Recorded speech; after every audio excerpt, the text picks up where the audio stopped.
Alright students, next concept जो हम लोग लिमिट में देखेंगे वो होगा limit of function having built in limit. अब ये limit of function having built in limit का कहने का मतलब क्या है कि हमें मान लीजिए कोई ऐसा फंक्शन दिया हुआ है जिसके डेफिनेशन में ही लिमिट ऑलरेडी बिल्ट करके हमें दिया हुआ है, ठीक है। तो वैसे फंक्शंस का हम लिमिट कैसे निकालेंगे ये हम सीखेंगे यहाँ पे। तो इसको हम एग्जाम्पल से समझते हैं। एग्जाम्पल से एग्जाम्पल आपको देंगे तो आपको आइडिया लग जाएगा कि बेसिकली हम किन फंक्शंस के बारे में बात कर रहे हैं। तो जैसे मान लीजिए हमारे पास एक फंक्शन दिया हुआ है F X is equal to limit N approaching to infinity, ठीक है, tan of pi X square plus X plus one to the power N sine X upon X square और plus X plus one to the power N. ये हमें F x दिया हुआ है तो हमें निकालना है find limit x approaching to zero f x, ठीक है। हमें x approaching to zero f x पे फंक्शन की वैल्यू निकालनी है, ठीक है। तो अब आप अगर यहां पे देखो तो फंक्शन के डेफिनेशन में ही हमारे पास क्या है, एक लिमिट बिल्ट करके दिया हुआ है। फंक्शन के डेफिनेशन में ही हमारे पास क्या दिया हुआ है, एक लिमिट दिया हुआ है, ठीक है। तो यही हो गया, फंक्शन में ही हमारे पास बिल्ट इन लिमिट है। तो ऐसे क्वेश्चंस में हम सॉल्व करने के लिए सबसे पहला काम तो ये करते हैं कि जो भी हमारा फंक्शन दिया हुआ है उसको सबसे पहले हम लिमिट से मुक्त करेंगे, ठीक है, यानी फ्री करेंगे। तो अब देखते हैं कि लिमिट में हमारा जो क्वांटिटी वैरी कर रहा है वो है क्या।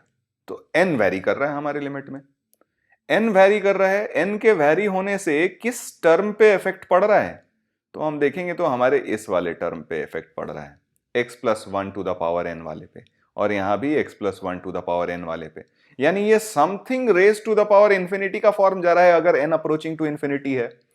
तो अगर आपको याद हो जब हम x अप्रोचिंग टू इंफिनिटी वाला केस कर रहे थे तो limit x approaching to infinity a to the power x को हमने डिफाइन किया था। कैसे डिफाइन किया था, ये वैल्यू जीरो हो जाती है जब a की वैल्यू आपकी 0 से 1 के बीच में हो, ये वैल्यू 1 हो जाती है जब a की वैल्यू आपके पास 1 हो, और ये वैल्यू इंफिनिटी हो जाती है जब a की वैल्यू आपकी ग्रेटर देन 1 हो। ये हमने डिफाइन किया था। तो इसी का यूज लेते हुए हम यहां पे अपना फंक्शन fx डिफाइन करेंगे। तो अब देखिए fx मैं डिफाइन कर रहा हूं, ठीक है। यानी एक केस हमें लेना पड़ेगा जब बेस हमारा 0 से 1 के बीच में हो, यानी एक केस हमें लेना पड़ेगा जब x प्लस वन की वैल्यू 0 से 1 के बीच में हो, यानी कहने का मतलब x की वैल्यू कहां से कहां तक के बीच में हो, -1 से 0 के बीच में हो। तो अगर x की वैल्यू -1 से 0 के बीच में लेते हैं तो ये क्वांटिटी 1 से छोटी है, पावर आप इसका इंफिनिटी ले जाओगे तो ये वैल्यू क्या हो जाएगी, 0, और ये वैल्यू भी क्या हो जाएगी, 0। तो 0 हो गई तो हमारा फंक्शन डिफाइन हो जाएगा tan of pi X square upon X square से, ठीक है। फिर हम बात करेंगे कि अगर x प्लस वन की वैल्यू 1 हो जाए, यानी कहने का मतलब x की वैल्यू 0 हो जाए, तो x की वैल्यू 0 हो गई तो 1 टू द पावर इंफिनिटी कुछ भी ले लो, हमारे पास क्या हो जाएगा, वैल्यू इसका 1 टू द पावर इंफिनिटी तो 1 ही रहेगा। तो x की वैल्यू हम 0 भी डाल रहे हैं तो x इज इक्वल टू 0 डालेंगे तो ये 0, ये 0, ये 0 और डिनोमिनेटर में 1 रह जाएगा। यानी ओवरऑल हमारी वैल्यू क्या हो गई, 0 हो गई, ठीक है। ओवरऑल हमारी वैल्यू 0 हो गई। फिर बात करते हैं जब x प्लस वन की वैल्यू 1 से बड़ी हो जाए, यानी कहने का मतलब x की वैल्यू अगर 0 से बड़ी हो जाए, तो इस केस में अब आप देखोगे कि अगर x की वैल्यू 0 से बड़ी हो जाती है तो आपका x plus one to the power n वाला जो टर्म है ये अब इंफिनिटी को अप्रोच करेगा, ये भी इंफिनिटी को अप्रोच करेगा, ये भी इंफिनिटी को अप्रोच करेगा। ये दोनों क्वांटिटीज अभी भी हमारे पास फाइनाइट हैं। तो हम क्या करते हैं कि जो टर्म इंफिनिटी को अप्रोच कर रहा है उससे हम ओवरऑल एक्सप्रेशन को डिवाइड कर देते हैं। यानी x plus one to the power n से एक्सप्रेशन को, न्यूमरेटर को और डिनोमिनेटर को, दोनों को ही डिवाइड कर दो आप। तो x plus one to the power n से अगर आप डिवाइड करोगे तो ये x प्लस वन यहाँ की इसके डिनोमिनेटर में आ जाएगा और ये x प्लस वन यहाँ इसके डिनोमिनेटर में आ जाएगा। यहाँ सिर्फ आपके पास साइन x बचेगा और यहाँ 1 बचेगा। और जैसे ही आप n टेंडिंग टू इंफिनिटी करते हो तो finite upon infinite quantity 0, finite upon infinite quantity 0, यहां बच गया sin x, यहां बच गया 1, यानी आपका फंक्शन कैसे डिफाइन हो जाएगा, sin x से। समझ में आ रही बात? तो हमने अपना फंक्शन डिफाइन कर लिया। अब हमें क्या चाहिए था, limit x approaching to 0 fx की। तो अगर आप ध्यान से देखो, x अप्रोचिंग टू 0 fx की वैल्यू निकालनी है, लेकिन 0 के नेबरहुड में फंक्शन का हमारा अलग अलग डेफिनेशन है। तो हमने बात करी थी इस पे कि जब भी लिमिट पॉइंट के नेबरहुड में फंक्शन की डेफिनेशन अलग अलग हो जाती है तो वहां पे लेफ्ट हैंड लिमिट और राइट हैंड लिमिट हम लोग अलग अलग निकालते हैं। तो लेफ्ट हैंड लिमिट की बात करें तो लिमिट x अप्रोचिंग टू 0, आप देखो लेफ्ट में फंक्शन हमारा कौन सा डिफाइंड है, तो ये हमारे पास डिफाइंड है tan of pi X square upon X square. तो ये देखो, ये तो हमारा ट्रिग्नोमेट्रिक लिमिट आ गया। tan थीटा अपॉन थीटा का फॉर्म रहता तो ये वैल्यू 1 हो जाती, तो पाई नहीं था तो पाई मैंने डाल दिया और पाई से मल्टीप्लाई कर दिया। तो यहां पे हमने देखा तो ये limiting value tan theta by theta, theta approaching to 0 पे क्या हो जाएगा 1, और ये हो गया पाई, तो यानी इसकी लिमिटिंग वैल्यू हो गई पाई, यानी लेफ्ट हैंड लिमिट तो हमारा आ गया पाई। अब बात करते हैं राइट हैंड लिमिट की। राइट हैंड लिमिट में limit x approaching to 0, right 0 के राइट में हमारा कौन सा फंक्शन डिफाइंड है, सिर्फ sin x है, तो हम यहां पे sin x डाल देते हैं। ये तो x अप्रोचिंग टू 0 पे वैल्यू 0 आ जा रही है। तो क्लियरली अगर यहां से आप देखो कि LHL जो है वो आपके RHL के बराबर नहीं है, यानी हम कह सकते हैं कि limit does not exist. Limit क्या है आपका, एग्जिस्ट नहीं करता है।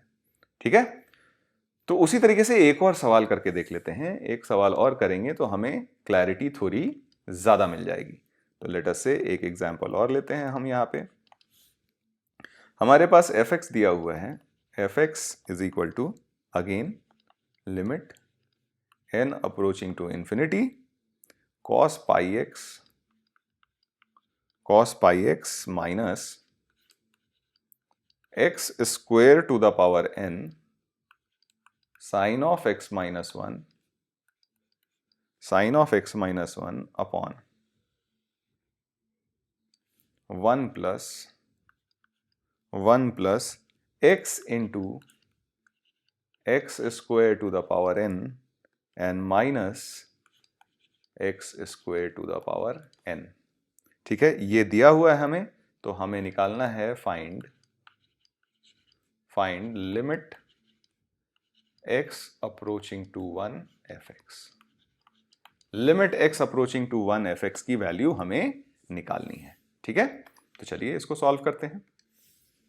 वापस से वही सिनेरियो, हमें क्या करना पड़ेगा, फंक्शन को पहले लिमिट से इंडिपेंडेंट करना पड़ेगा, यानी n से इंडिपेंडेंट करना पड़ेगा। और यहां पे भी अगर देखो तो n का इफेक्ट किस टर्म पे पड़ रहा है, इस टर्म पे पड़ रहा है, इस टर्म पे पड़ रहा है, इस टर्म पे पड़ रहा है, यानी something raise to the power infinity का फॉर्म आ रहा है हमारे पास वापस से। तो something raise to the power infinity के लिए हम लोग वापस से फंक्शन को डिफाइन करेंगे कैसे, तो जब समथिंग की वैल्यू यानी एक्स स्क्वायर की वैल्यू आपके 0 से 1 के बीच में हो। ठीक है, तो उस केस में हम ये लिख सकते हैं कि x की वैल्यू आपकी -1 से 1, ठीक है, -1 से, इनफैक्ट 0 की वैल्यू आप 0 भी ले सकते हो, 0 एग्जैक्टली 0 ले लोगे तो कोई फर्क पड़ेगा नहीं, हमारे तो ऐसे ही 0 हो जाएगा। ठीक है, तो 0 से 1 के बीच में अगर हम देखें तो x की वैल्यू -1 से 1 के बीच में आ जाएगी। इस केस में आप क्वांटिटी का पावर जैसे जैसे इंक्रीज करोगे, 0 से 1 के बीच की क्वांटिटी है, पावर आप इंक्रीज करोगे तो वैल्यू क्या हो जाएगी, 0 हो जाएगी। तो 0 हो जाएगी तो आपका फंक्शन डिफाइन हो जाएगा cos पाई एक्स से। ठीक है, फंक्शन की वैल्यू हो गई हमारी cos पाई एक्स। फिर बात करते हैं कि अगर हमारे पास एक्स स्क्वायर की वैल्यू 1 आ गई, यानी कहने का मतलब x की वैल्यू +-1 आ गई। ठीक है, तो +-1 करने का मतलब यहाँ पे या तो cos पाई आएगा या फिर cos माइनस पाई आ जाएगा। x इज इक्वल टू 1 डालोगे तो cos pi value -1, x is equal to -1 डालोगे cos माइनस पाई वैल्यू -1। तो यानी ये वैल्यू आपकी -1 आ गई। ये वैल्यू तो आपकी 1 ही हो जाएगी, 1 टू द पावर इंफिनिटी करो चाहे कुछ भी करो, 1 टू द पावर इंफिनिटी की value 1। x is equal to 1 के corresponding, x is equal to -1 के करस्पॉन्डिंग इसकी वैल्यूज अलग अलग आ जाएंगी। ठीक है, तो x square is equal to 1 डालने पे आपके पास x इज इक्वल टू +-1 आ रहा है। तो चलिए इसका सिनेरियो मैं दो अलग अलग सिनेरियोज में कन्वर्ट कर देता हूं, एक बार x इज इक्वल टू -1 के लिए और दूसरा x इज इक्वल टू 1 के लिए। ठीक है, तो चलिए x इज इक्वल टू -1 की बात करते हैं। x इज इक्वल टू -1 पे अगर हम देखें तो ये टर्म हमारा -1 हो जाएगा, ये टर्म हमारा 1 हो गया, ये हमारा साइन ऑफ -2 यानी sin 2 हो जाएगा। ठीक है, तो यानी -1 प्लस sin 2 और upon x is equal to 1 डाला हमने तो ये भी 1 और ये भी 1 कैंसिल आउट हो गया, तो यानी ये डिवाइडेड बाई 1 ही रहेगा। तो यानी आप अपना वैल्यू जो आ गया fx का x इज इक्वल टू -1 पे -1 प्लस sin 2 आ गया। x इज इक्वल टू 1 की बात करते हैं, x इज इक्वल टू 1 पे बात करेंगे तो ये हमारा अगेन cos पाई -1 आया। ठीक है, यहां पे आप देखेंगे तो ये साइन 0 हो जाएगा, ये वैल्यू 0 हो गई और यहाँ डिनोमिनेटर में 1 प्लस 1 -1 ये वैल्यू 1 ही रह जाएगी, तो हमारी वैल्यू आ जाएगी -1। फिर बात करते हैं हम लोग एक्स स्क्वायर की वैल्यू अगर 1 से बड़ी हो जाए, यानी कहने का मतलब x की वैल्यू -∞ से -1 यूनियन 1 से इन्फिनिटी हो, तो फंक्शन हम कैसे डिफाइन करेंगे। तो अगेन ये वाला टर्म अब इन्फिनिटी को अप्रोच करेगा, ये दोनों ही टर्म इन्फिनिटी को अप्रोच करेंगे। तो इन्फिनिटी को अप्रोच करेंगे तो हम क्या करते हैं, इन्फिनिटी वाले टर्म से डिवाइड कर देते हैं। तो इन्फिनिटी वाले टर्म से डिवाइड कर दोगे तो इसके नीचे में ये वाला टर्म आ जाएगा। ठीक है, सिमिलरली आपके इसके नीचे में ये वाला टर्म आ जाएगा और ये वाला टर्म आ जाएगा, यानी यहाँ पे सिर्फ x बचेगा और यहाँ पे -1 बचेगा, है ना। तो अगर आप प्रॉपरली एक्स स्क्वायर करना, आपको सिर्फ ये है कि एक्स स्क्वायर से डिवाइड कर दो, x square to the power n से डिवाइड कर दो और 1 upon x to the power n, x square to the power n को आप 0 रख दो, तो आपके पास जो रिजल्ट बचेगा वो ये बचेगा -sin x -1 और अपॉन x -1, ये वैल्यू बचेगी। अब ये तो हमने फंक्शन डिफाइन कर लिया, हमें जो निकालना था वो निकालना था limit x approaching to 1 fx।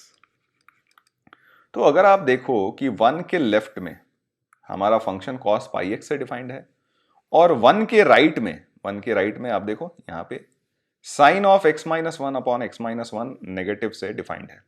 तो दो अलग अलग डेफिनेशन है, तो यानी यहां पे हम क्या करेंगे कि लेफ्ट हैंड लिमिट और राइट हैंड लिमिट दोनों अलग अलग निकालेंगे।